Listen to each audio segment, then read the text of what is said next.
So, Peggy, the floor is yours. You have 20 minutes and do whatever you want within this. Fantastic. And you can sit where you want to sit. You can stand up if you want. I'm good. I'm going to be looking at my notes right here. Should I close the door? Or? I'm You can do that as well, yes. Yeah. So I'm actually kind of thrilled to go first because the first speaker was supposed to be Laurence Smith, who it wasn't until I was developing my notes that I realized is actually on this project and is a senior researcher. I'm a first year PhD student. I'm not necessarily young, as I was pointed out by the High North News lady. She called me an adult when looking at everyone else and saying, the young people. But I am a first year PhD student, so I don't have the experience. I just have a few more years on me. I am from the Pardee Rand Graduate School. I'm from Alaska, and I'm here to report on some research I've been working on titled "The Navigating Convergent Pressures on Arctic Development." And so please bear with me. I've only been on the project since November.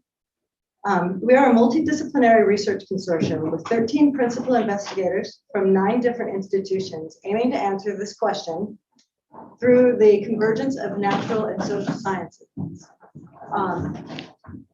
Our research question is, how will converging geophysical and socioeconomic pressures shape Arctic development between now and 2025? Where am I?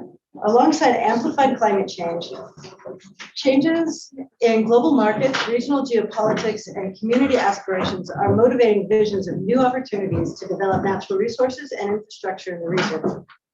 We wonder, how might communities, governments, and industries navigate these Wait, what are you doing? Which one? Okay, you're almost ready. I'll go like this. This slide. That was the slide I was hoping for. Yes. Okay. Stay there. We wonder, how might communities, governments, and industries navigate these disparate and converging pressures? Next slide, please. Because I generally talk to people who are not that interested in the Arctic, I like to start every time I'm talking about the Arctic with a polar projection, just to put things in perspective. In this case, I found it really, I pulled this up because where we are in Norway, about here, comes to about here in Alaska, and that would be the town of Kotzebue. It's a community of, I believe, 2,400. Just check down my notes here. And I was really moved by one of our speakers in the panels who talked about the different types of Arctic. And when I look at Buda, I am shocked when you look at Kotzebue. Next slide, please. This is our equivalent community, and it's 3,200 people. And so instead of reading slides to you, which are going to contain my points coming up, I thought I'd just leave Kotzebue on the screen for a little bit while I tell you a little bit more about our research project. CPAD, which is what is shorthand for our Navigating Convergent Pressures on Arctic Development, is a multi-institutional consortium that is addressing this question through our research question through pan-Arctic multi-scaled analysis of geophysical climate change, economic potentials, and the evolving structure and management and sovereignty. Our central objective is to identify robust and grounded loci where development pressures are most likely to converge in the future. We're looking at 2050, and to assess the long-term implications of their development for Arctic communities, environments, industries, and international policy. CPAD Consortium is a U.S. National Science Foundation funded project under the program Navigating the New Arctic. We plan to and are using convergent quantitative and qualitative methodologies, including transportation and infrastructure modeling, climate modeling, remote sensing, archival research, surveys and interviews, policy dynamics analysis, and structured expert games. My school, the Pardee Rand Graduate School, is associated with the Rand Corporation, who essentially invented wargaming. They found a soul somewhere in the 70s, moved away from war, and now use the same modeling techniques, looking at some of the dynamic social and economic problems facing the world. So our method is as follows. Known locations of natural resources are intersected with national and company level ambitions for specific products and projects and industries. Identified loci of resource development will be incorporated into a comprehensive new version of the Arctic Transportation Accessibility Model, driven by a suite of high-resolution climate model scenarios to evaluate potential impacts on oceans, as in sea ice, and land, snow, frozen ground, and freshwater ice. Simulated envelopes of plausible transportation corridors will be assessed in the context of current and planned infrastructure, lease sales, environmental regulations, multilateral agreements, likely global destinations for Arctic resources, emergency management, environmental vulnerabilities, and indigenous sovereignty.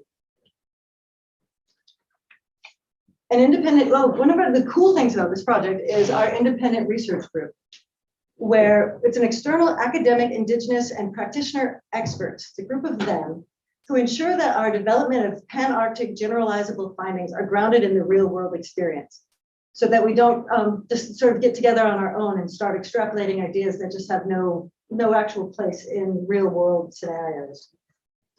Regular feedback and correction from our IRG members are complemented with additional validation strategies, including satellite-based testing model simulations. Oh my, just went way farther than my script I meant to.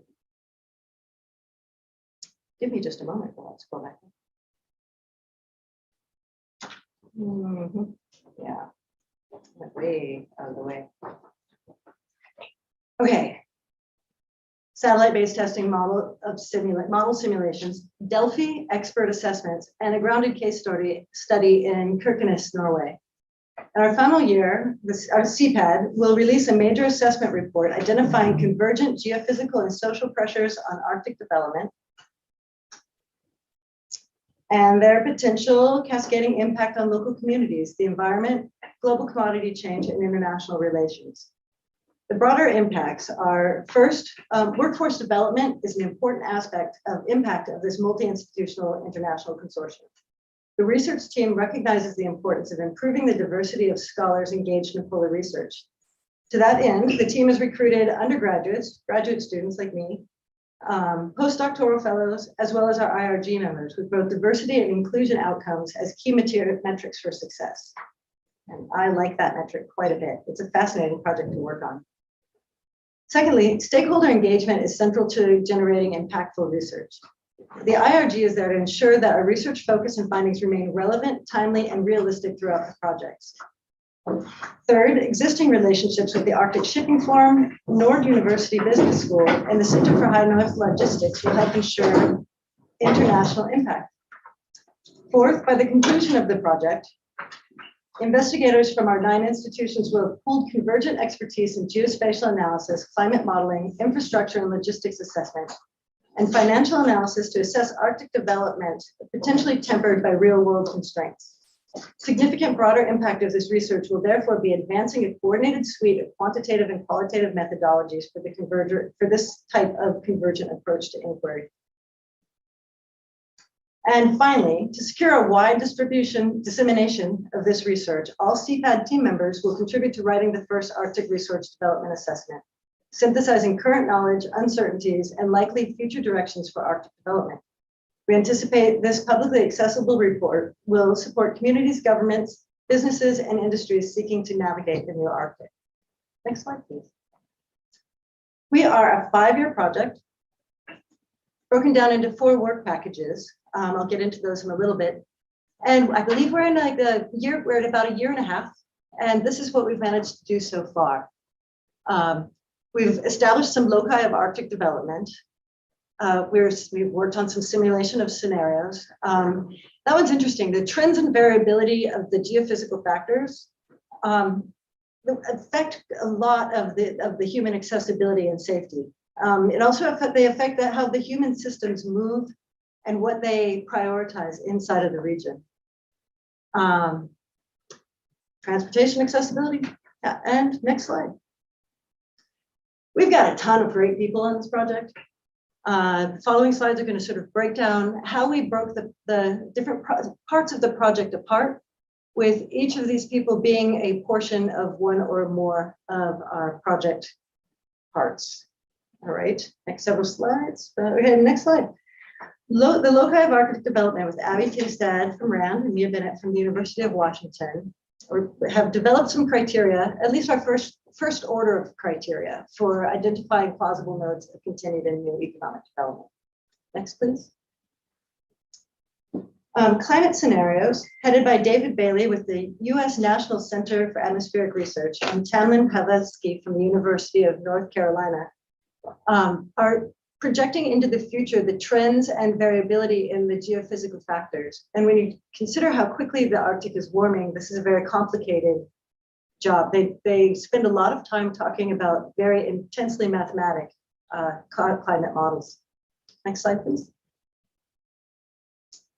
We have, of course, transportation accessibility. This one, they're analyzing ice thickness from satellite imagery, which is truly fascinating to watch unfold as their research progresses. But like I said, we're a year and a half into the project, so we haven't really gotten to a point where we've seen the full picture of where this is going.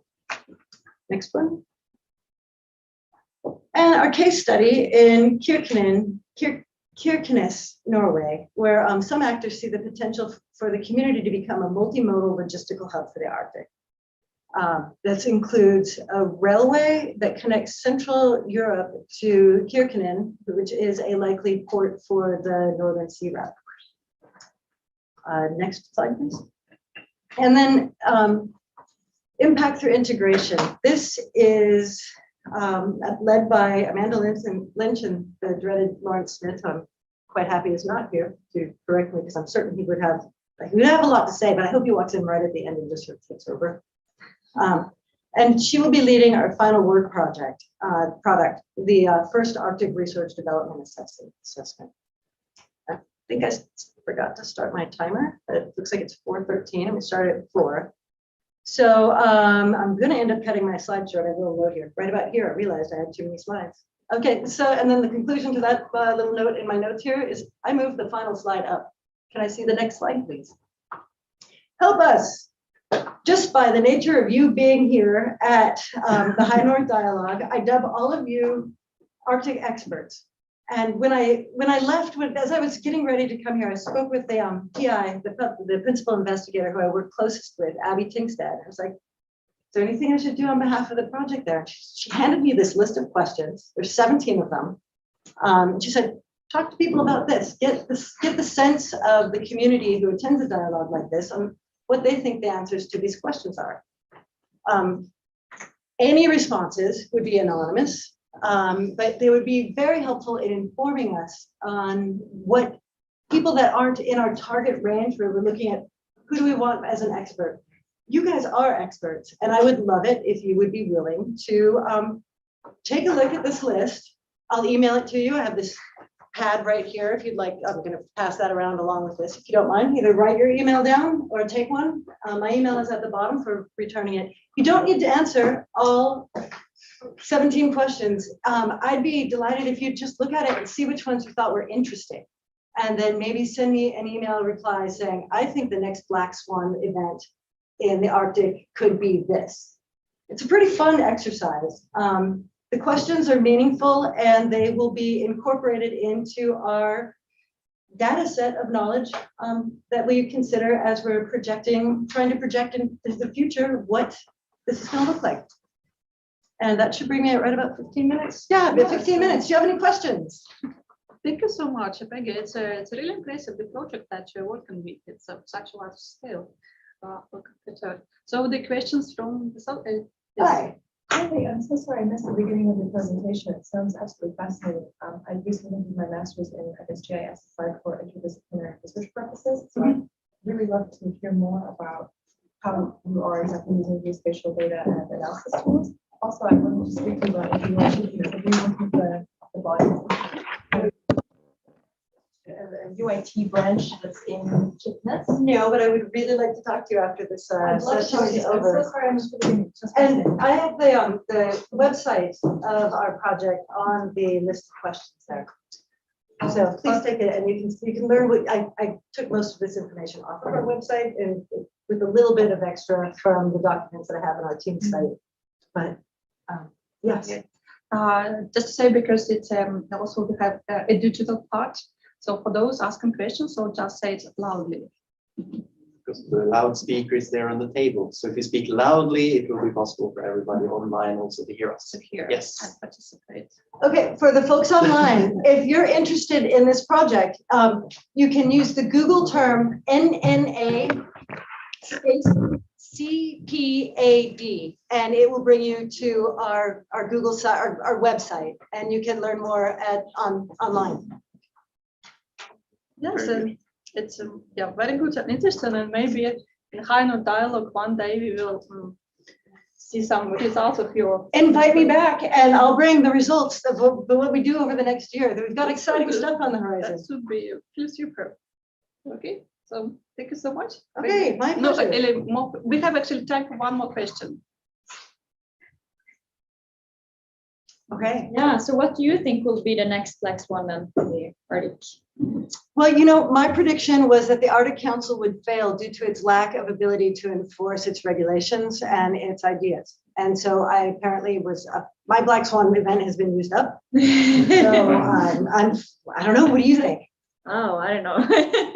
I'm just all about Svalbard, so probably something happening there. The other one that really sticks with me is a very Alaskan perspective, which is there is no way to clean up oil off of pack ice. There's you just cannot do it. So the whole northern sea route and the safety of the pristine nature of the Arctic, you can see a small spill going a long way. Yeah, so a very good point. Very interesting. Okay, Peggy, but thank you so much. All right. Maybe My see you pleasure. next year with certain stuff, but like Invite me clouds. back.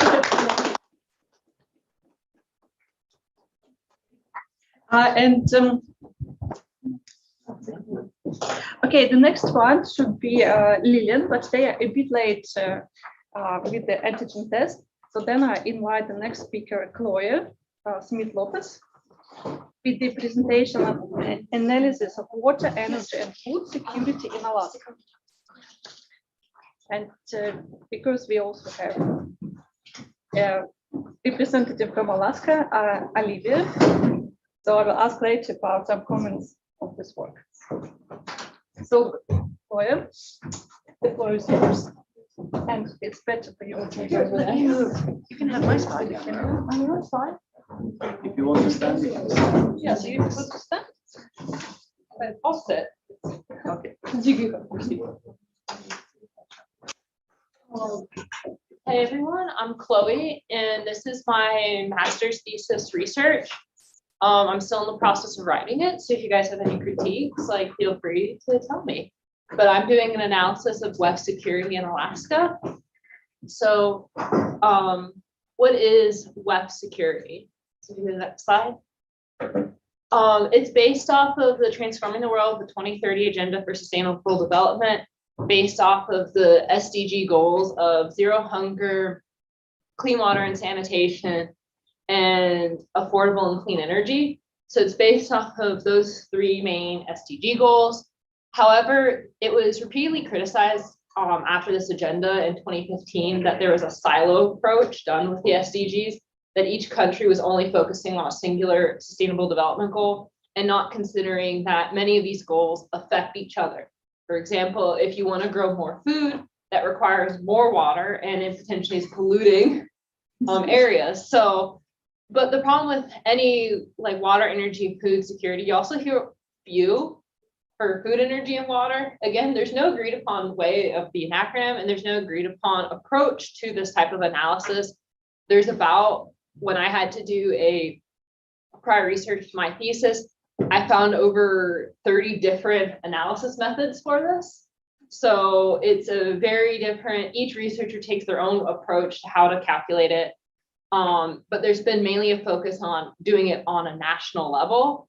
And there has been more done about with regionals with sub-Saharan Africa. But again, most of the research is done on this national level. However, there has been a huge lack of research in the Arctic areas for water, energy, and food security. And also indigenous communities have also been largely ignored by this type of research, which is a sad thing because we know these areas are, as we've talked about in this conference, are going to be hugely affected by climate change.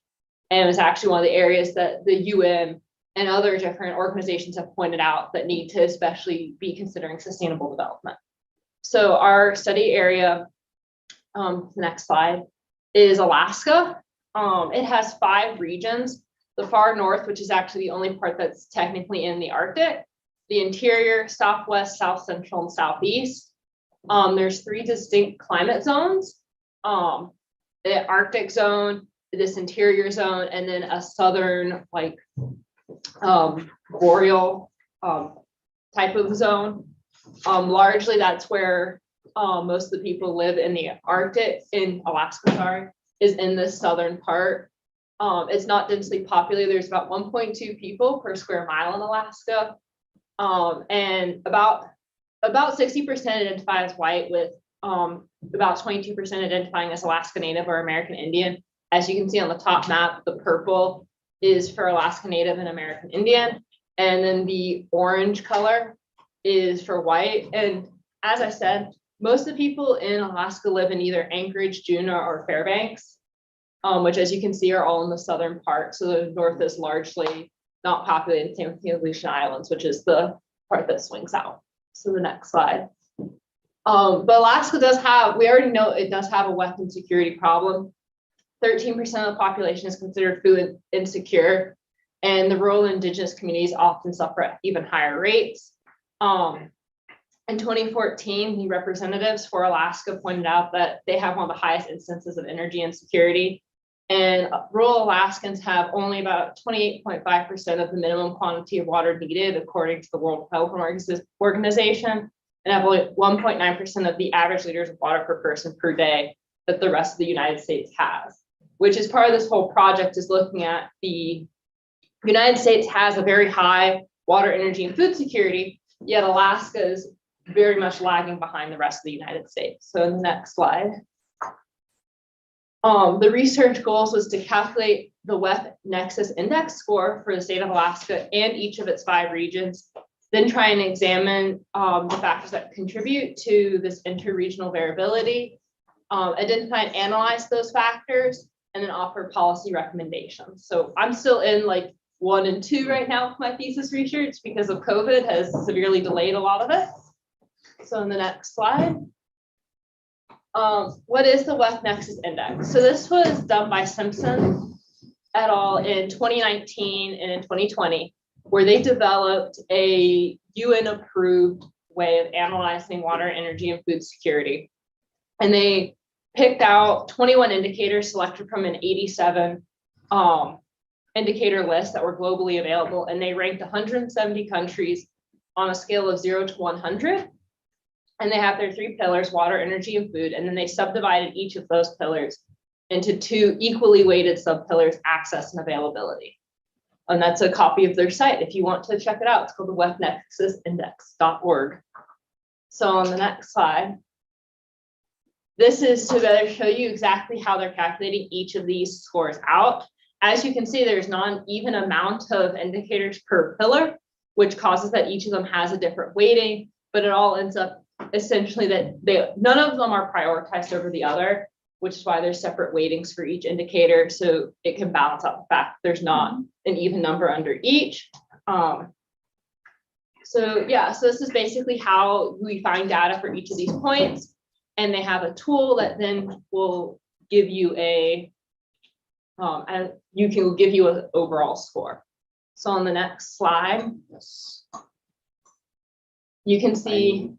I need to just go out and change the slide manually and then start the presentation on the screen again each time I switch. I'm sorry for this. Oh, it's okay. Technicalities.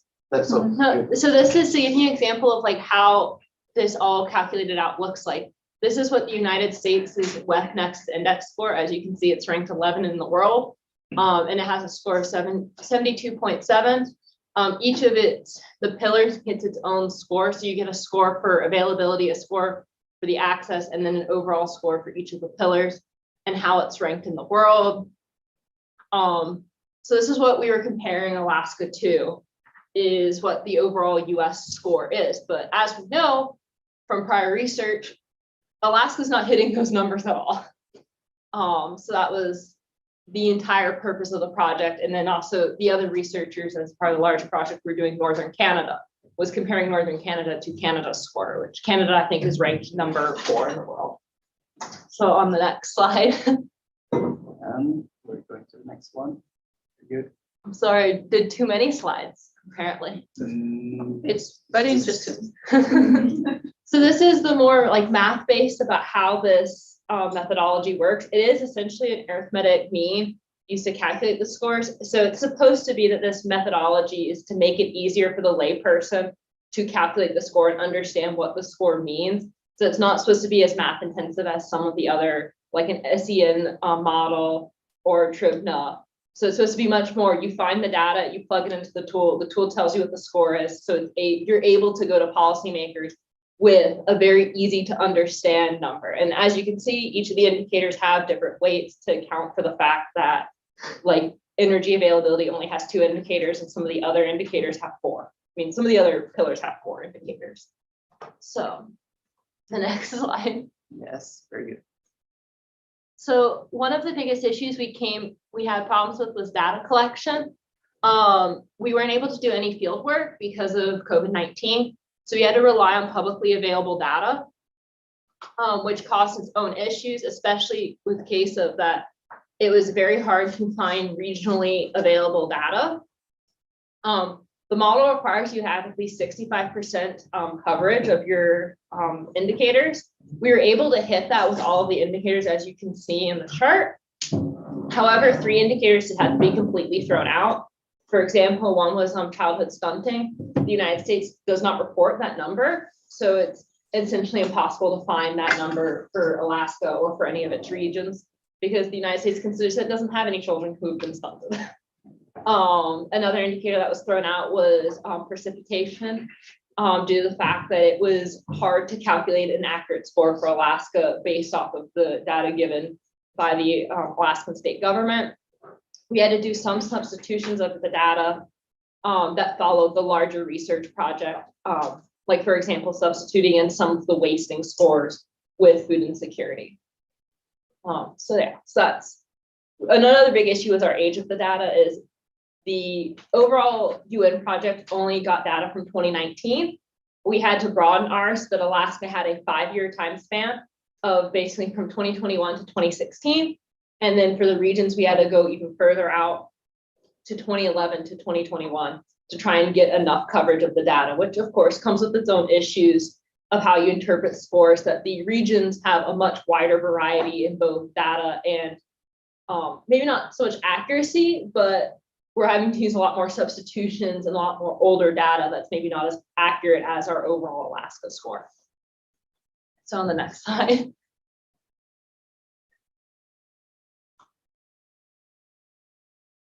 This one. No, it's further down, I think. Let's jump. 11. Next one. 11. Yeah. There we go. Okay. So this is our current scores. A lot of different numbers, but basically I ended up finding the data, as I said, for all of them. I plugged them into the tool and input basically each of the 5 regions and Alaska as their own separate countries. And that gave us these scores. And since I added basically 6 new countries, they came out to a ranking out of 176. As you can see, Alaska ended up ranking 59. However, the Alaska Far North, which is our Arctic territory, was ranked 114 out of all the different countries. As you probably also noticed, the food availability score is incredibly low, and that's one of the biggest issues that we had in our project, which I'll talk about in a later slide. I think the next slide.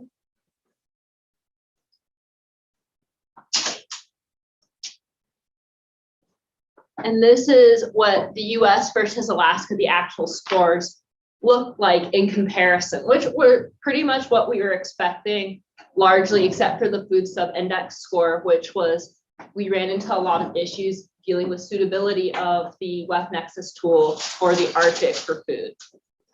But as you can see, Alaska got an overall score of 63.45. The US has a 72.7. So in the next slide.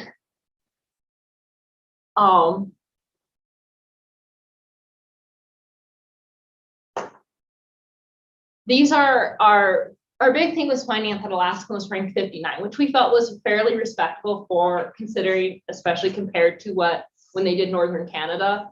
Alaska comes out as higher than Northern Canada, which was a surprise, as we felt that from our original research that Alaska was going to come out a lot lower. The regional rankings ended up being around what we expected, that the South, Central, Southeast, and Southwest tended to do a lot better than the interior and the far north. However, we did have some scores that were incredibly high or incredibly low, which we were not expecting. And one of those was CO2 emissions per capita. The far north had the highest in the world. And while we were expecting them to be very high, as you can see in this is a tracking of Barrow, Alaska, which is basically one of the furthest northern towns in Alaska, has been having increasing CO2 emissions, largely due to melting of the permafrost and the ice sheets. But a lot of the issue comes from the fact that the Web Nexus tool is designed around a national mindset, not a regional. So when you have CO2 emissions per capita, a lot of Alaska's biggest mining and oil industries are in the far north. They have huge amounts of CO2 emitted. However, their population is incredibly small. So while you have other countries where they're having their CO2 emissions per capita are being divided over millions of people, Alaska's having it only divided over 100,000 or 200,000 people. So it's making your number incredibly high. And similarly with food score for Alaska is, these were based off of globally available metrics, which means that one of our food scores is about cereal yield. Obviously, Alaska is not a cereal making place. That means that our issue becomes that how is the Web Nexus index tool good for an Arctic scenario when all of your food availability metrics are based off of more typical country scenarios like cereal yield and farm income. Alaska traditionally isn't a big agricultural powerhouse for traditional agriculture. They more require, they mainly get their money from aquaculture, but the USDA doesn't include aquaculture in their farm income number. Similarly, Alaska only has actually 2 singular farms that farm enough cereal that they're reported to the USDA, which means that's why we had incredibly low numbers for food access and food availability, which then of course weights their overall score down further. So that then brings into question about how accurate or how effective using this type of web analysis actually will be for policymakers, and should there be other substitutions made, which in the next slide,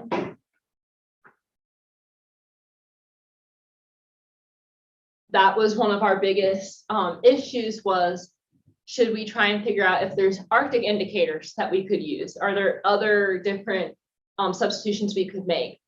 We ended up, for my thesis research, deciding that it was better to keep with the original idea of the project, that we wanted it to be comparable to all the other countries in the world. So we kept the cereal yield, we kept the farm income, instead of substituting it for like wild harvest data. However, that does, like I said, bring up the issue. How suitable is it for policy analysis? How suitable is it for academic analysis? So further study could be done into like doing an Arctic indicator, like that would be more appropriate for Arctic areas. Is the Web Nexus index suitable for Arctic areas? Is it suitable for a more regional analysis? Should the entire thing be overhauled so it's easier able to be used for different types of climates? And then also about doing a web analysis with other types of models, like an input-output analysis, pressure state response model, socioecological network analysis, or TRIBNA, which are all very popular web analysis tools that are used. There's been several studies by Huntington about doing doing a web analysis in Alaska, and they focused on more granular, just doing singular communities. But our overall thing was trying to just compare it to the rest of the world. So that was why we stuck with the Web Nexus and with the comparison, because we wanted to compare it to the US, and this was the easiest way to do it since we already had a UN recognized web score. So that's, the rest of it's just my references and a question slide, so we can just ignore that slide. But do you guys have any questions? Yeah, I think maybe just before we start with the questions, I would like to ask Olivia from University of Anchorage from Alaska. Maybe you have some comments on this. Yeah. Just say a bit loud, more loud. Okay. Hi, I'm Olivia. I'm a Master of Public Policy student at the University of Alaska Anchorage. I think this is really interesting, and I'm learning about the WEF for a few scores with law right now, so I won't speak to that, but I can speak from a more kind of public policy aspect and kind of some of the comments on Alaska and what this kind of means. I think there are a few things that I think it's important to emphasize that makes Alaska unique than maybe Norway.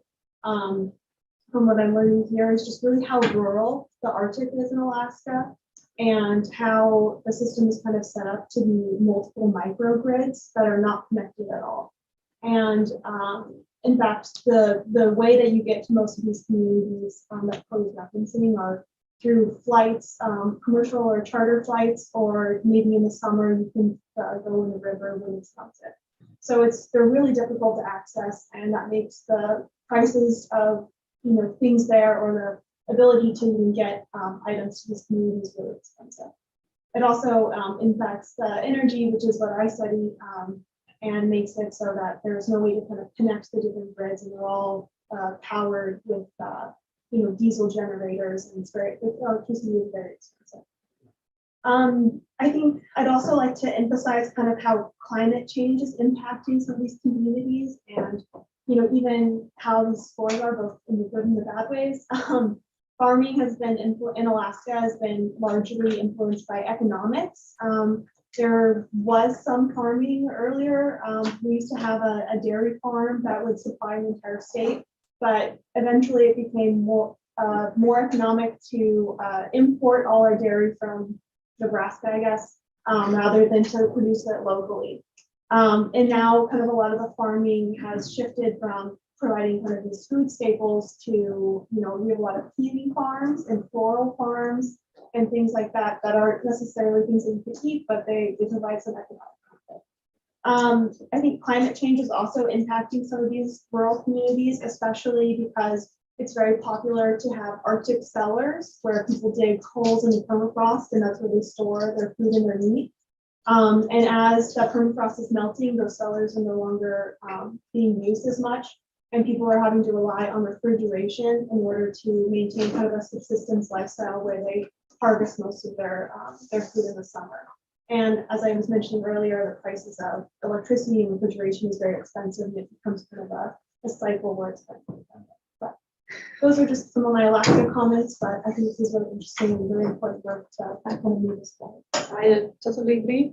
So, Apostle, did you Yeah. have a question? Yeah, thanks for the very interesting presentation. I haven't really understood how this index has come to generate data basically and quantify issues that they are also like societal, such as food security.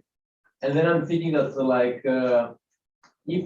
if many like the ICC work on Inuit food security is not really drawn on quantitative data, but mainly on qualitative and what are people producing, and to what extent has this index included people's voices and has come to quantify something that may not be reducible to numbers. For instance, like for the Inuit, food security may not be just subsistence, but may also be practice of traditional activities, transnational collaboration, many other issues that are leading to what is called like food sovereignty for the Inuit communities. So to what extent this state-produced index has been already accounting for non-Western conceptualizations of what is food security, and to what extent have you looked at that in a post-analysis process of your quantitative data? So that was actually one of the big parts of where I'm at right now. My thesis is looking at exactly that obviously this is very much developed by white Western researchers, the WEF Nexus Index. And so there is the whole thing that large parts of Alaska are indigenous, as we saw on one of the maps, and it doesn't fit with the WEF Nexus at all. Like exactly what you're saying, that a large part of their food security is wild harvest, is about respecting traditional ways of life. This tool can't measure that at all, and it's not made to measure that. So that's a large part of what we were looking at, is that we were finding studies by the state of Alaska and by other researchers that were talking about how the food security for the Inuit and other Alaska natives is actually very strong because they maybe don't rely on more like Western of like cereal yield. But of course, this tool is not designed to measure that. So that's a large part of like trying to go into like exactly what you said, going to your post analysis of looking at, well, how do we respect the more indigenous ways of life with this tool? And is there a way we can modify the tool to actually respect that?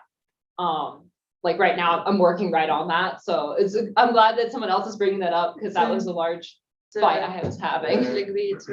And if I may follow up, are you aware of this Arctic socioeconomic indicators published by North Radio, Yeah. Johan Larsen, and the Human Development Report? Because these, to a great extent, have been carried out up to 2016, so way before the pandemic, and they have included qualitative studies. And I was wondering whether this data could be also comparable to the data. That's actually, it's not in my references because it's not like quite appropriate to these slides, but a large portion of the thesis part that I've written references their papers and stuff, because it is like incredible to see that this is what I wanted to do as part of my thesis, was like, can we modify the WEF Nexus Index to be like that? Can we modify this so that it's appropriate to use like how they did it? And like, were there substitutions that they made? Well, they didn't make substitutions, but using their research and being like, oh, are there substitutions we can then make in the WEF Nexus that can marry the two of, here are the UN indicators that they think are important. Here's what other researchers have come up with the Arctic, and can we bring those two together? Right now, like I was following the larger research project for Northern Canada. So I was following their substitutions they were making, as that was what my thesis supervisor wanted me to do.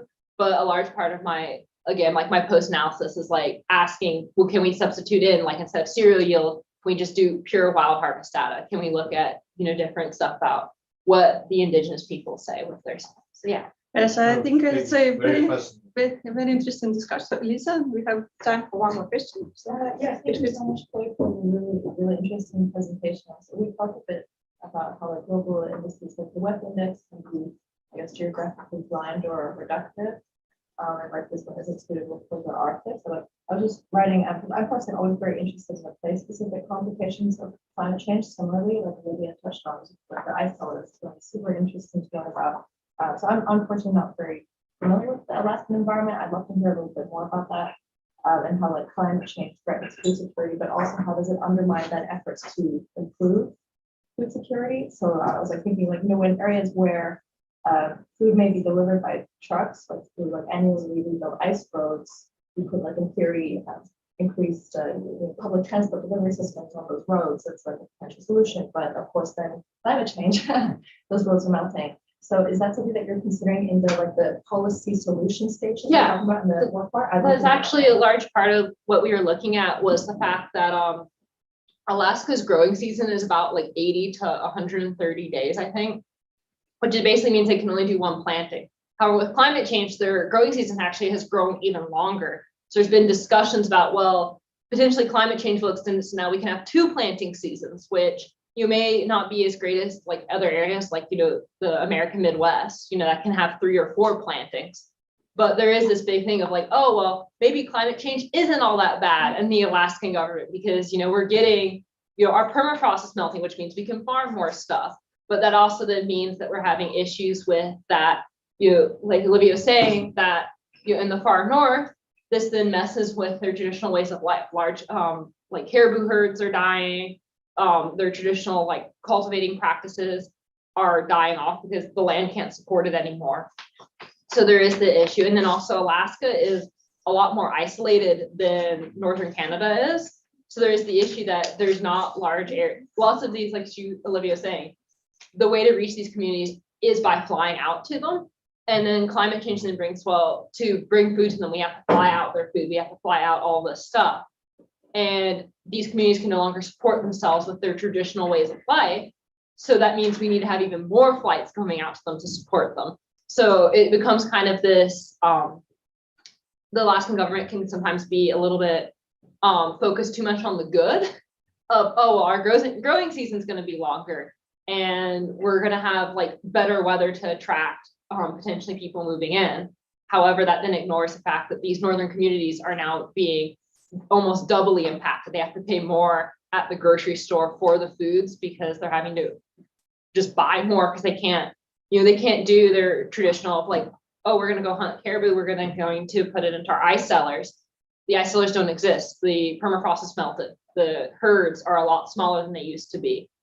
So now we need to go buy more at the grocery store, but that costs more money. Well, then we need to go to the federal government or the state government for, grants to help pay for that.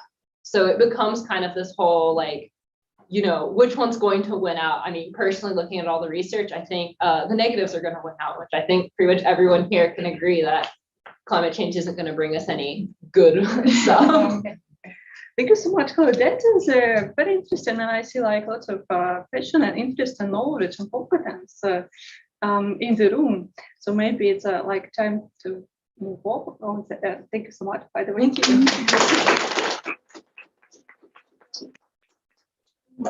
Maybe just move on to maybe Lillian Hussong, because we made this change in the program. So it's on the way.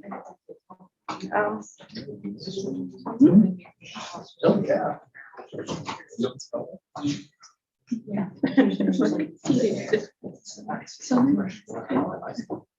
Yes. So just to say that after the workshop, it's possible to continue the discussion. And I think it's also important topic. Okay, the researchers and non-academic ways of communication, and it becomes more and more relevant now. How to be present in media and maybe social media. And I'm really happy that Lillian, the director of the Arctic Institute, is here to talk about their very successful experience. So the Arctic Institute have become one of 5 top think tank in US, as I understand, as I know. Yes. Yeah, we're at top 7. May I also add that being on a hybrid, we have the stage here. So the camera is here and you can talk with the audience and communicate. Hi, everyone. Hi, everyone. Are there people watching online? Yes, there's supposed to be an audience online as well. Oh, okay, cool. Yes. Well, first, I'm really sorry that I missed the presentation. I had to make sure that I was negative for when I fly home. So that was a really tough act to follow, and my talk is not scholarly at all. So maybe we all just get to talk about something fun like social media. I want to ask first, though, how many people have heard of the Arctic Institute? Okay, fantastic. Thank you so much. You all get awards, all high heroes. No, that's fantastic. So what I want to do today, and I won't take up too very much time, I just want to talk a little bit about the Arctic Institute, about how you guys can get involved, and then what we've done that sort of worked with social media. So I joined the Arctic Institute in 2018, and I joined as a social media intern. So really, part of my talk today is to talk about that non-academic side of getting involved in research or getting involved in academia, right? But maybe not from the scholarly perspective. So in being invited to speak here, so thank you, Elena, she asked me to title this, "Is it worth doing and how to succeed?" So I would say, yes, absolutely. It's 100% worth doing, because I started doing social media administration about 10 or 11 years ago as a hobby. Now somehow I'm the president of a think tank, which just doesn't even make sense. But yeah, so it's absolutely worth doing. But I want to ask, do you follow the Arctic Institute on social media? I hope. There are 6 Arctic Institute staff members here in the room, so they don't. So if you weren't one of those 6 people, and maybe I should have put our social media links up on this presentation, and I didn't do that, so I apologize. But okay, so at least you know about us, and I definitely encourage you to follow us.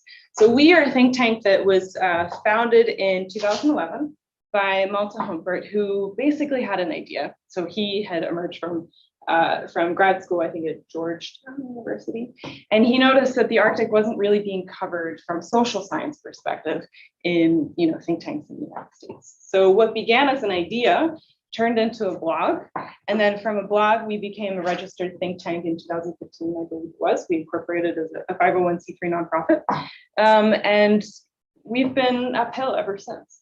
So really just from starting an idea and then coming up with this organization can show you why it's so worth getting involved, not just in the research side of things, but in professional development as well. So whether you have social media skills or, for example, we have somebody who works on short-term news analysis, that's Karin Maria Osland, and also Elise Nyborg. If you get involved in our newsletter production, which is read by thousands of people around the world, I think we just hit 2,500. Yes, 2,500 subscribers.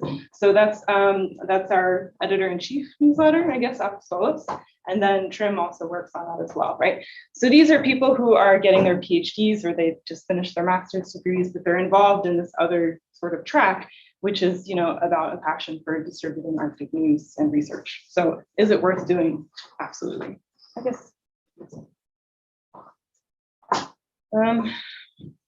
Yeah, so in the past couple of years that I've been here, and I'm not here to talk about myself, but in the past couple of years that I've been working for the Arctic Institute, I've helped grow the account by 10,500 followers.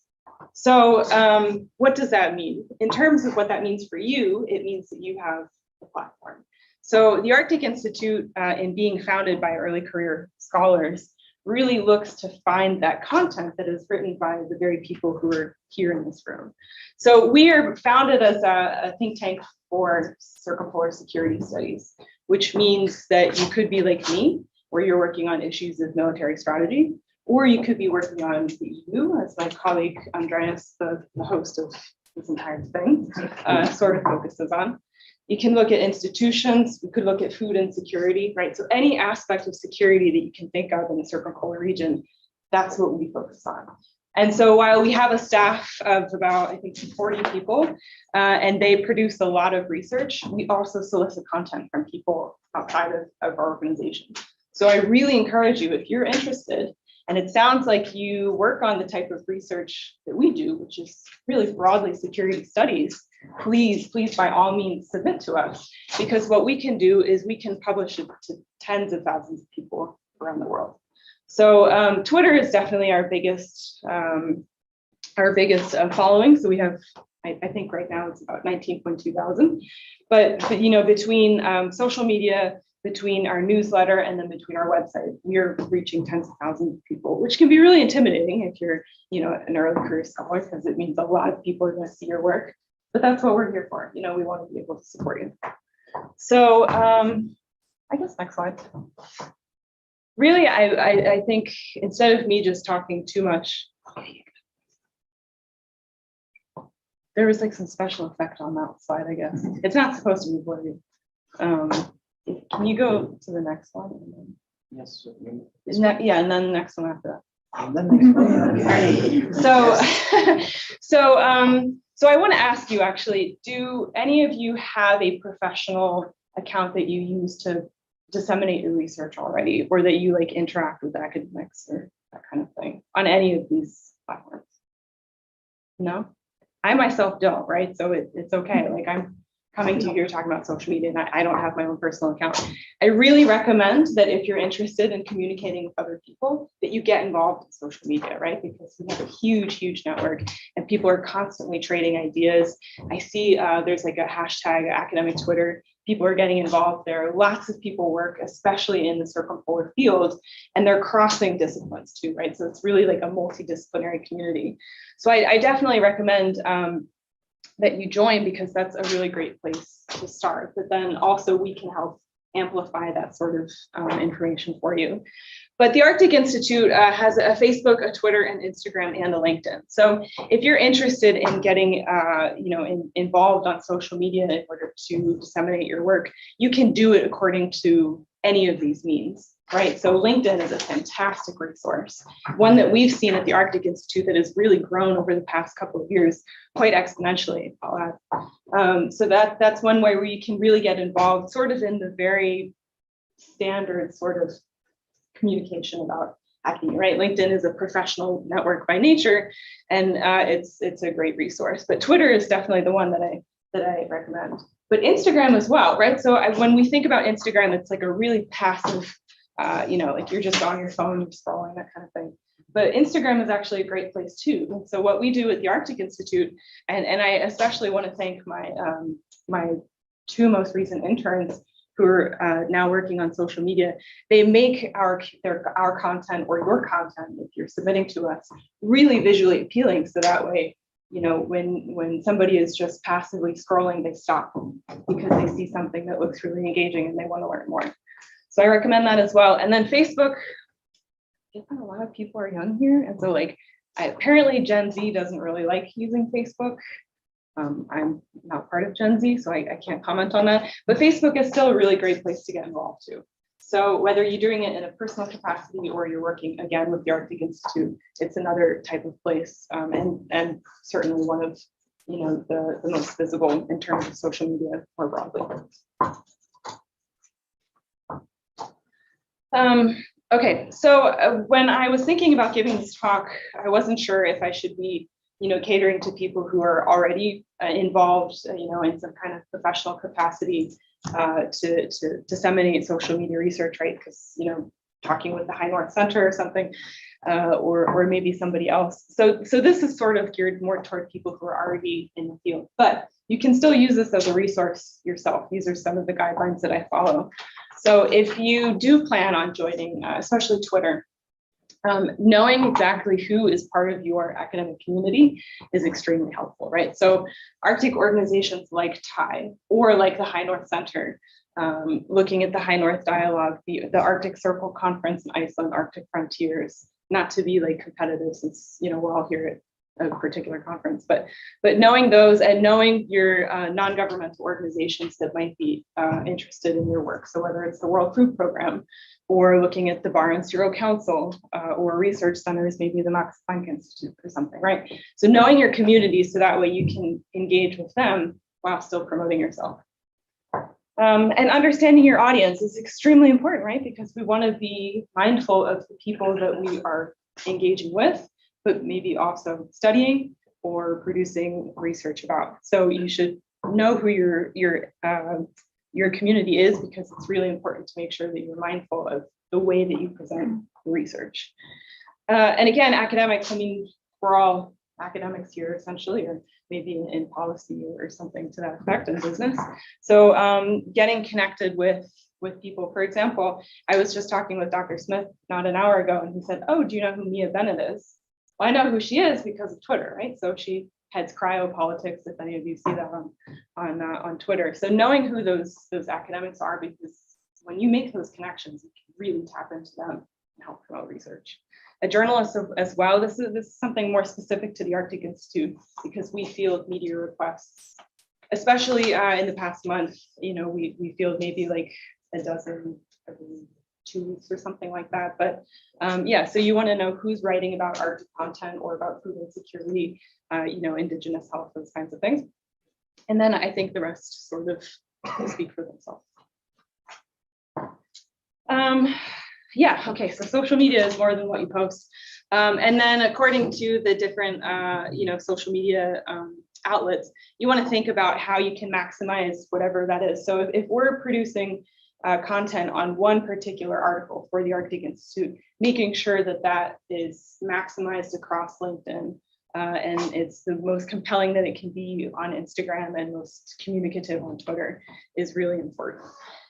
We are very blessed at the Arctic Institute, being a team of 40, to have quite a diverse array of languages. So when you're able to, you know, engaging your content, if you're bilingual or if you work with somebody who can help translate your work, I think is really important.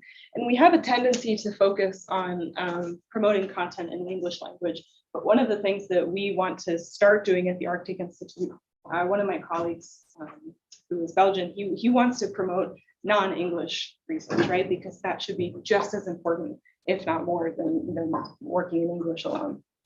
And then, and this is more technical stuff, but if you want to keep your research compelling, if you want to keep your content engaging, it's really important to post daily.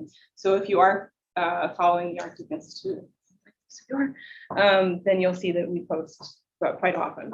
And making sure that when you do so, that you're marketing yourself just as much as you are promoting the people who are researching, right? Thank you, Lillian.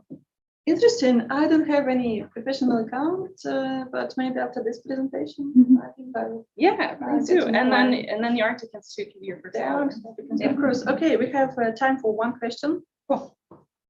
One question. If you have any, I mean, again, it's not an academic talk, so. Okay, but I noticed you didn't mention TikTok.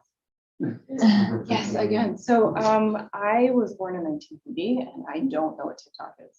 I'm really sorry. I know that it's a great resource, and we have had some social media interns who have mentioned that like they want to get involved, and I just kind of said, I guess, sure, go ahead. I don't know, but I know that it that like people are doing like cooking demonstrations on TikTok and they're promoting research. It's not just about dancing. So you know, I think it's interesting, but I have to admit that I just am completely TikTok illiterate. I just kind of see like the coordinated dances and stuff. I agree. I agree. Yeah. Different perspective, but thank you so much, Lillian. Yeah, if you do Super. have any questions, let me know. Please submit. If you are interested in submitting your research, come find me. I'd be very happy to talk to you so we can work to make sure you get recognized for the hard work that you put in.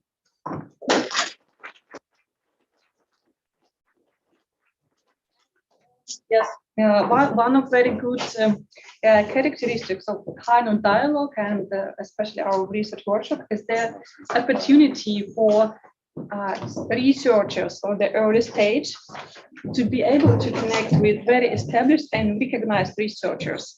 And of course, it's an honor and great pleasure to see such a great guest, Felix and Laurence. Yeah. And Laurence is now professor of environmental studies at John Atwater and Dana Nelson University, and has been a friend of High Note Dialogue for many years, maybe from the time when it was a small conference for At the university. at the university, Yeah. and now which we have grown. So, and you have been supposed for many years. Yes. So the topic that I asked Lauren to talk about, it's kind of a classic one, the change in Arctic in the global context, and I think. Sometimes people said to me that maybe Arctic is so boring because nothing is actually changed there, but the situation is it's different this time. So I'm really looking forward to your talk. Sure. Thank you very much. Hi, everyone, and sorry to be late. I was part of the one of the van load of Americans, hauled off to a COVID testing site so that we're able to fly home tomorrow. When are you going home, Peggy? Saturday. Okay, so we'll need to do the same thing. I'm going to do it in the airport now. Okay. My name is Laurence Smith. Nice to see everybody. And the organizers thought it might be helpful to, this is the last stop of the session, right? No. There's another one. Okay. There will be one more. Okay. one more. And how are we doing short on one. time? How quickly should I go? We have 20 minutes. 20 minutes. Okay. So they thought it might be helpful if we just took a little bit of a step back out of our, we've been multiple days or, multiple hours in very detailed sessions looking at specific things about the Arctic, and often with a heavy focus, frankly, on Norway. And so I just take a big step back and try to place some of the things that we've been talking about in high level terms, really place it in a even broader global context. And I've been doing this for a while. A decade ago, let's see.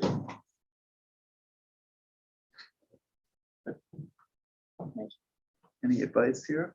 There we go. Oh, it's working now. A decade ago, I wrote a book called The New North. Basically, it's the same book, different titles depending on which country you're in. In the US, it's called The World of 2050, which is not a good title because my original title was The New North, because that's the focus, is the 8 Arctic countries and how broad global trends are shaping them. And so that's the UK edition in Europe. But in this book, I decided to set aside technological change, which is happening so rapidly, and it's the subject of I mean, that's all we talk about is how technological advances are going to transform this sector or that sector. I said, okay, that's a given. It's very dynamic. But let's set that global trend aside and look at some deeper, more very fundamental, basic trends that are underway, and look at how they may transform these northern 8 countries in the coming decades. And so we do have the models and the capabilities now to do that. And this is not working. I think I can only fix my new one. Okay, maybe this isn't on. Laurence. Yeah. That we only have 2 USB ports, and they're used for the camera, and one more thing here.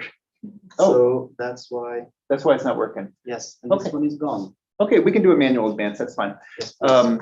Very good. So these 4 broad trends that I looked at then and have been continuing to look at since, and actually this time frame and this approach is a bit of a which has been going on for some time, is actually a motivation for the NSF project that Peggy Wilcox described earlier. So it's the latest incarnation of that research, is now that big $3 million NSF project involving multiple institutions around North America.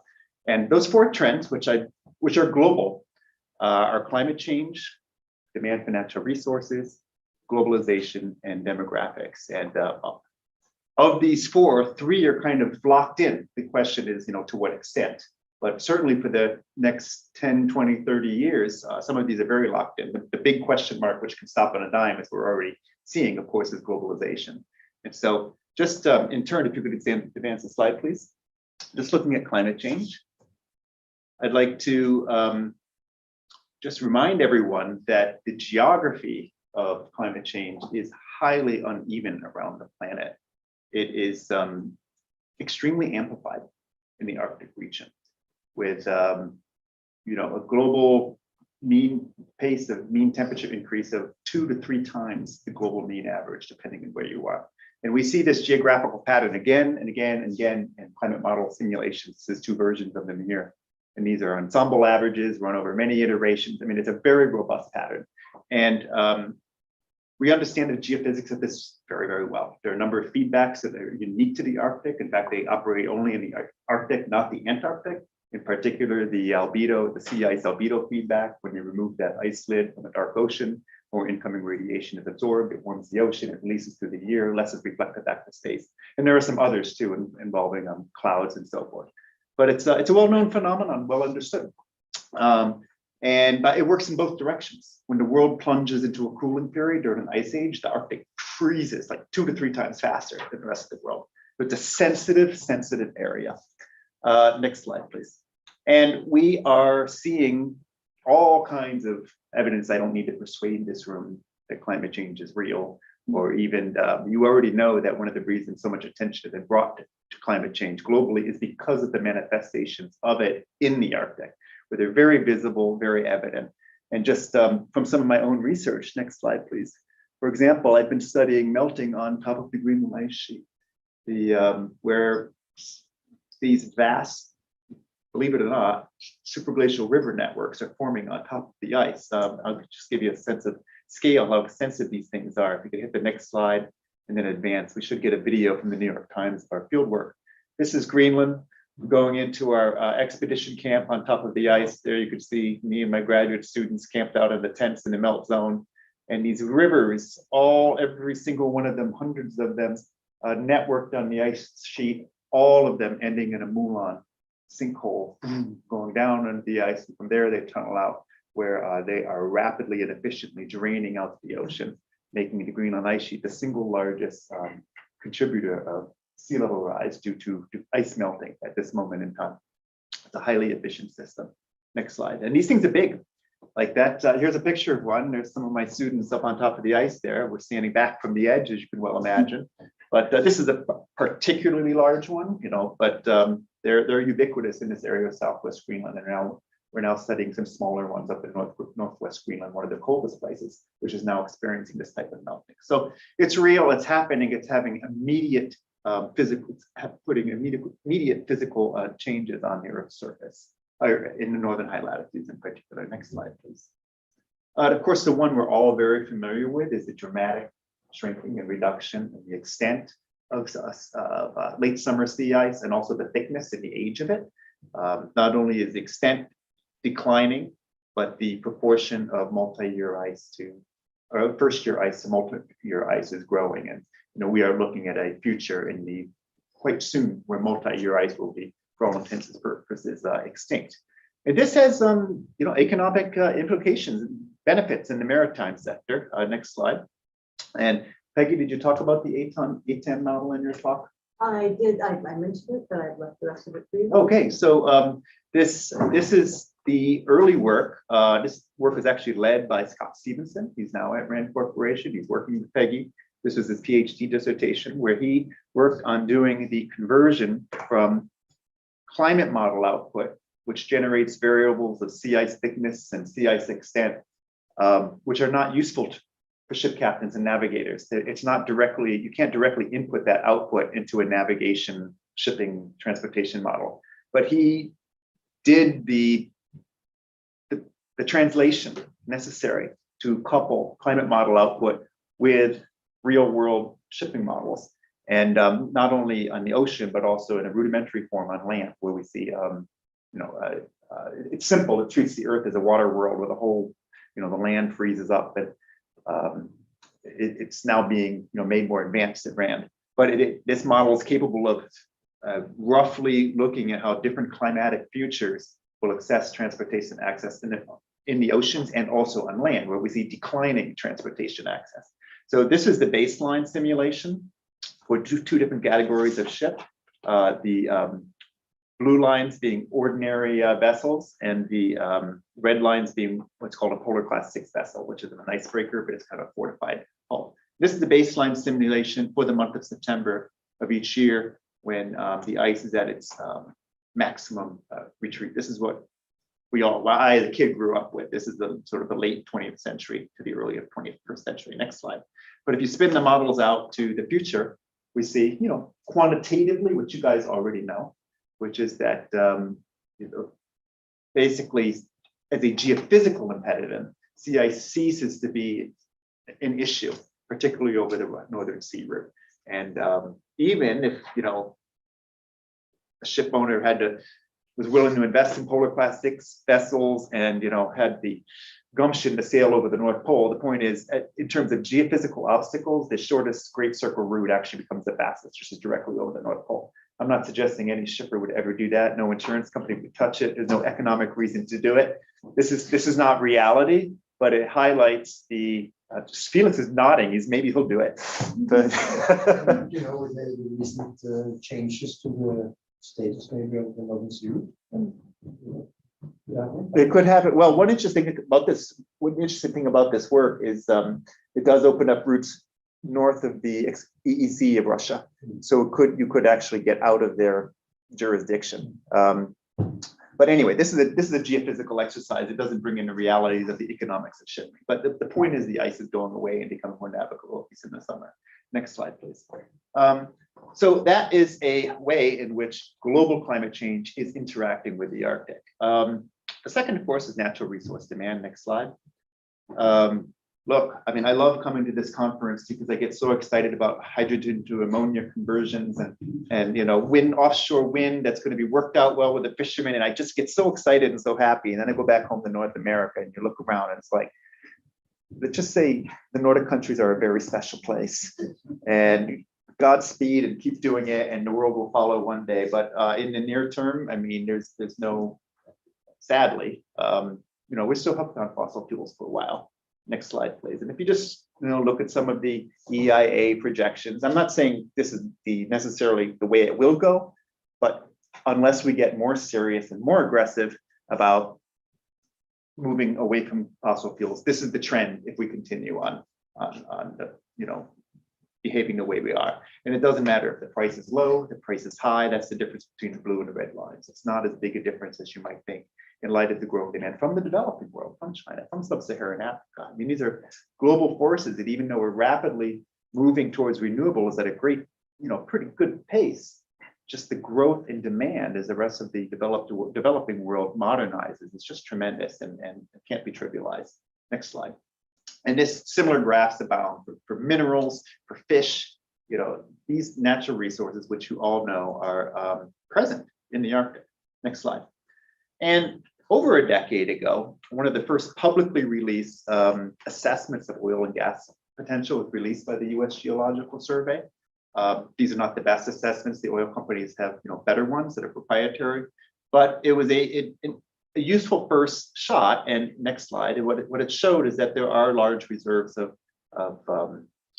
oil and gas in this region, especially off shore and in shallow water along the northern coast of Russia, which is what these hatch marks show you here. So this is the geographical extent of these zones of hydrocarbon potential that were mapped out by the USGS. You can see they're extensive geographically. I'm not saying they're all economical or should be developed or ever will be developed, but they're there.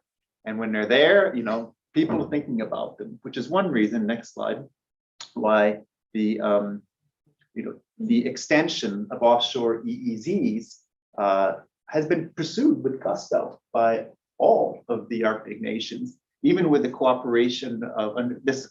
What I'm referring to here, of course, is Article 5 under United Nations Convention on Law of the Sea, not Article 5, 75 or 72. Which article was it? Anyway, whichever article was, UNCLOS, which allows signatory nations to petition to extend their seafloor EEZs beyond the standard 200 nautical mile limit.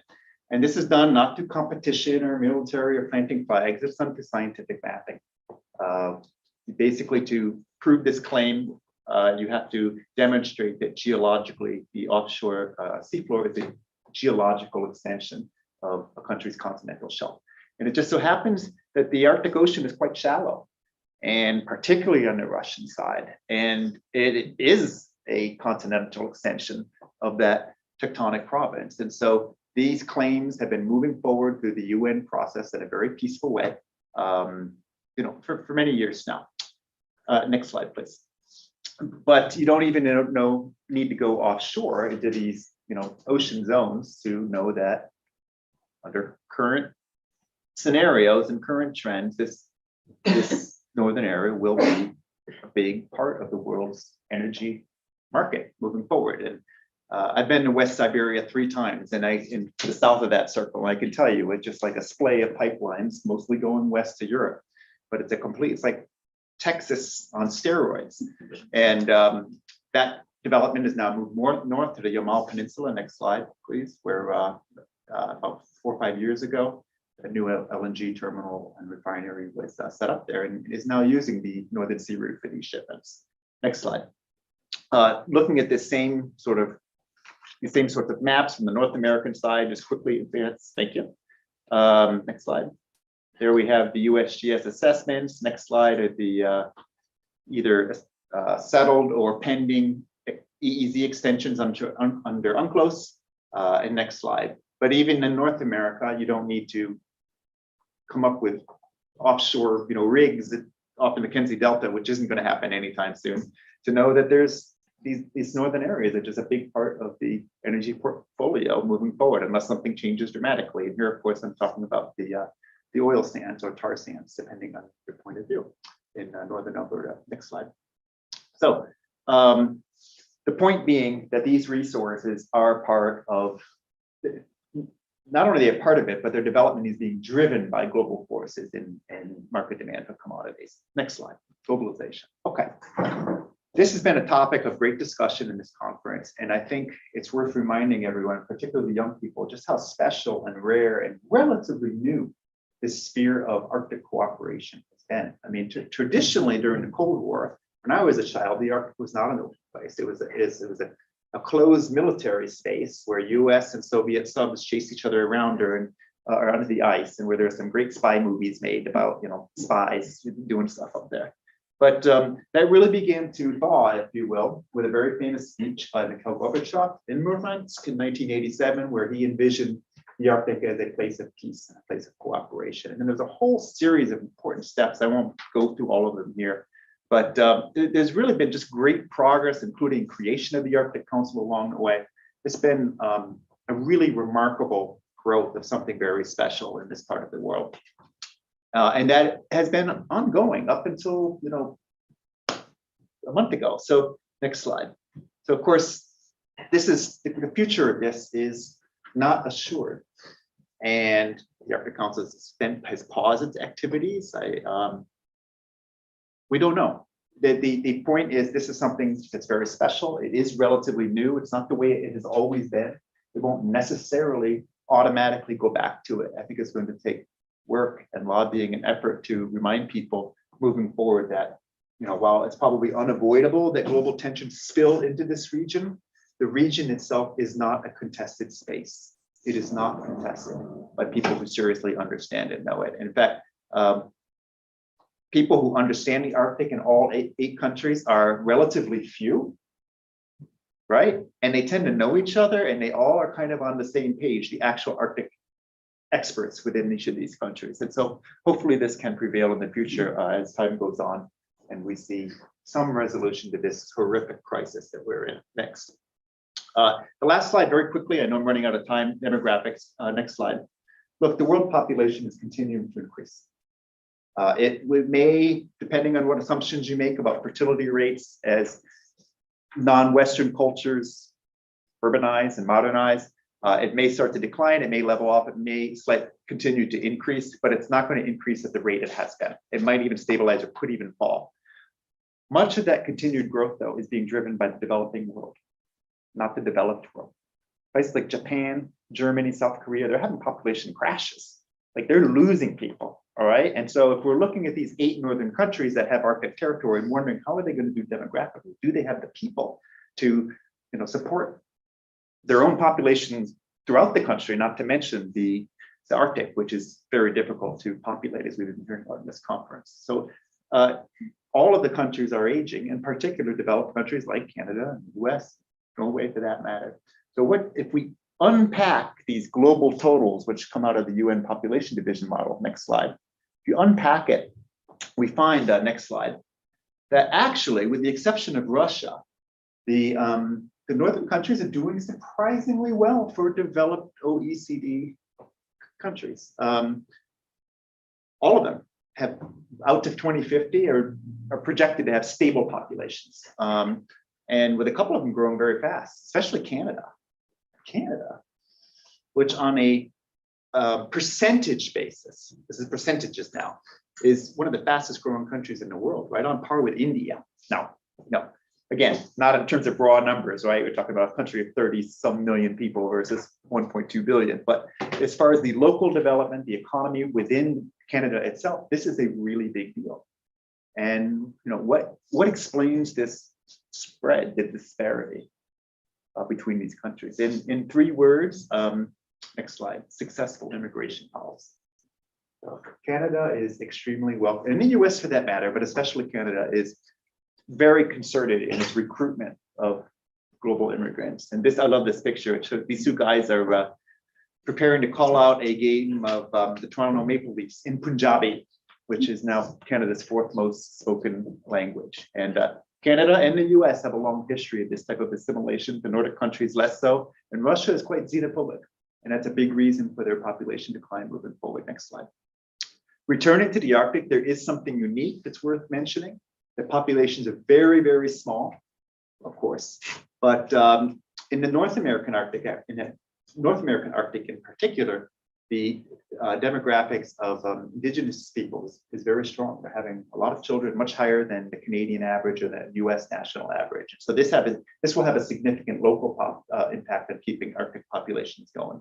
And one reason for that, next slide, is something that the North Americans in the room can be proud of. One of the few areas where we have something over our Nordic friends, which is the advent of autonomous home rule agreements and cooperative governance between Native peoples and national governments. And this was the story, the sad story of Indian reservations in the United States and Canada prior to the early 1970s. And we all know this sad story of Native peoples being pushed onto small marginalized lands. But next slide will show you what happened beginning in Alaska with the Alaska Native Claims Settlement Act, but then sweeping through Canada and Greenland. And these settlements are still ongoing. This map needs a little updating, actually. But because the territorial claims of natives were not extinguished by these early treaties in the 1700s, 1800s, or 1800s and thereafter. They were open to, they hadn't extinguished their rights legally by treaty. So they're able to negotiate much more favorable home rule agreements, which give them, in the case of Canada, or the United States, actual deeded land that they own as native corporations, and in the case of Canada, through shared governance over former, crown lands. Next slide. So just to wrap it all up, the northern countries are seeing a litany of global pressures that are transforming them, and I list some of them here, and I wasn't able to get into all of them in just 15 minutes. Next slide. These are global pressures that are pushing human interest and activity northward. There are also some region-specific pull factors that are at play, as you can see here. Many of them are locked in, but not all of them. The globalized economy and the secure, peaceful borders that have been enjoyed, there is some question now about how that could be sustained. But I will stop there. Thanks very much.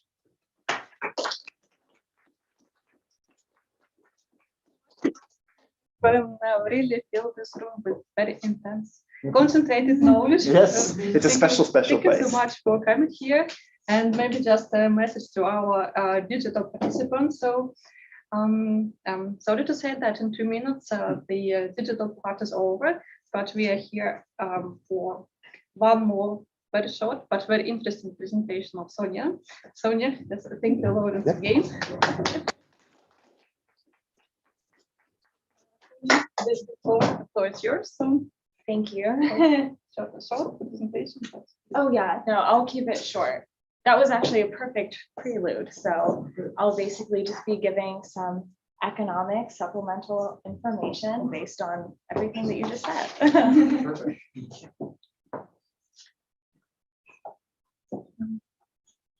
Sonia, coming from the George Washington University, also through the grant of Norwegian Embassy in Washington, thanks to which we have 4 American students and also 1 Canadian student.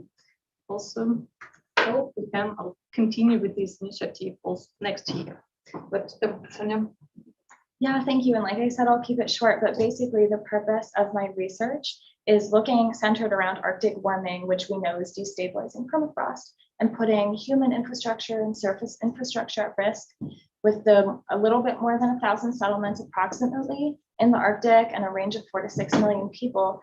According to recent literature, this not only affects the people here, but of course, as we've been talking about this entire conference, the Arctic, because like we just heard too, with its resources, has incredible consequences also for the globe. So the purpose of this project is to determine the cost of infrastructure damage resulting specifically from permafrost degradation in the Arctic. And next slide, please. So for my methods, we basically are looking at SSP 245 and 585 scenario, which is a low to moderate warming scenario for 245, assuming some baseline mitigation. 585 is more of a business as usual scenario. For each of these CMF6 scenarios, we chose 3 models. One is the Alfred Wegener Institute. The second is the Norwegian Earth System Model, second rendition. And the third is from Max Planck Institute. And so we looked at those and chose them based on mean annual ground temperature. And so for each of these models, you will be seeing our CMIP 245 and 585 version. And so we're looking at also the 2055 to 2064 time period for these projections and looking at ground subsidence and bearing capacity loss with an infrastructure database that we generated using OpenStreetMap and an economic database that I compiled using country-specific construction costs. And today we're going to be looking at the impact for the entire Arctic, although later this will be broken down into individual countries and their regions within. Next slide, please. So this is our results for SSP 245, roads and risk due to ground subsidence. And so for OpenStreetMap, all of our infrastructure is already just located on permafrost. So the percentage you're seeing is relative to only permafrost roads. And so for ground subsidence, we considered anything greater than 10 centimeters a risk zone. So for the entire Arctic Circle, on an average of all 3 of our models, so average of high, moderate, and low, we're seeing 28.7% of roads being in risk. So this is the difference from the 5.8 to the 5.85. Oh, can you go back one? Yes, thank you. So we're seeing a lot more red, right? In the 5.85 scenario, and this is our business as usual for the same time frame. And so in this model, we see an increase of 15.5% of permafrost roads being added to what was already in risk in the 245 scenario, for a total of 44.2% of roads in the Arctic being affected. Next slide. So same thing for railroads, same thresholds of greater than 10 centimeters. In the moderate warming scenario with baseline mitigation, we're seeing 27.9% being affected. And for the 5.85 scenario, we're seeing an increase of 13.7% for a total of 41.6% of railroads already located within permafrost being in risk. Next slide. And lastly, we will, one more. One more, sorry. Yeah, perfect, buildings. So, and also I forgot to mention, so we're doing this for basically looking at accessibility. So railroads, roads, and then also buildings, because we need them to live and also to produce. And so for buildings, we're looking at bearing capacity loss and the ability of the soil to support the structures on top of it. And so our risk for bearing capacity, any loss greater than 15% was considered our threshold for risk. So for buildings in our SSP 245 moderate scenario, our model average was about 29% of buildings being seen to be in risk zones. And then in the 5.85 model, that increases 17.8% for a total of 46.8.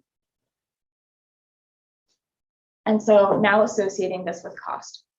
So AWY, that's our high warming scenario, our model that had the highest mean annual ground temperature.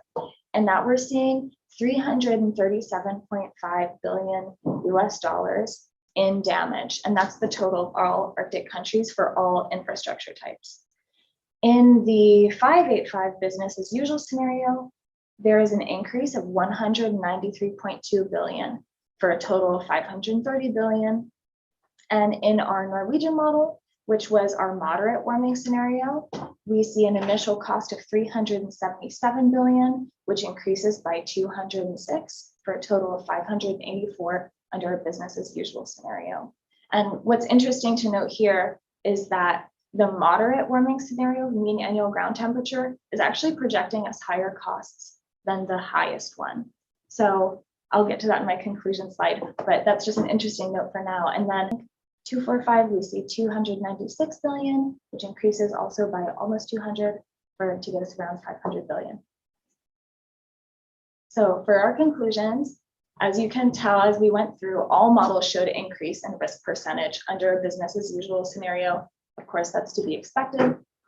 On what I find interesting, across all models, our high, moderate, and average, the cost saved from 245 baseline mitigation, moderate warming, to our business as usual for all models is about $200 billion that you would be saving for the Arctic as a whole, for all infrastructure types.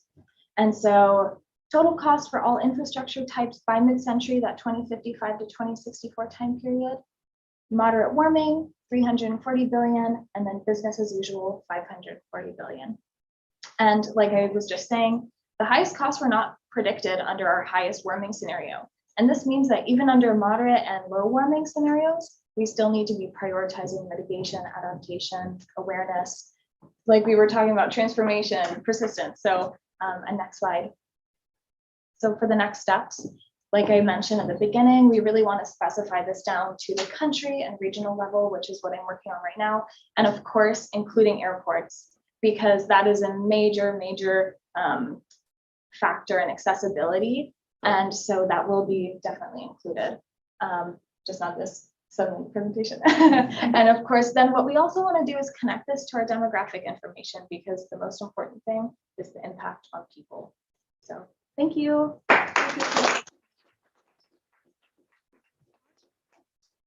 To encourage all of you who have questions to Sonia to stay after the workshop. We have a new event that actually started 5 minutes ago, so we just go there. But again, thank you so much for coming. Thank you, speakers. Thank you for all the people who wrote questions. And let's say lots of uncertainty in the road, but there are some certain things. Final dialogue next year. With the title A space of opportunities. Space of Opportunities. So hope to see many of you next year. Okay. Thank you.